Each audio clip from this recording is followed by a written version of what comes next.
हाँ तो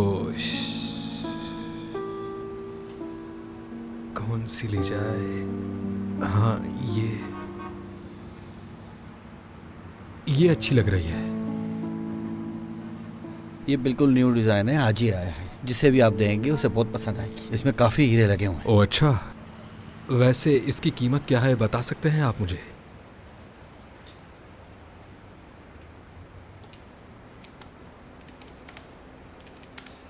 ये 2 लाख की है। क्या कोई ऐसी अंगूठी है जिसमें हीरा थोड़ा छोटा हो और ज़्यादा खूबसूरत हो और थोड़ी सस्ती हो? समझ रहे हैं ना आप? जी बिल्कुल।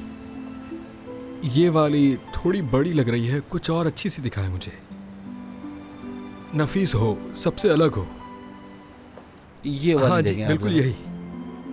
ये कम कीमत की है, आप इसमें से पसंद करें। हाँ, ये अच्छी है। ये वाली अच्छी लग रही है मुझे।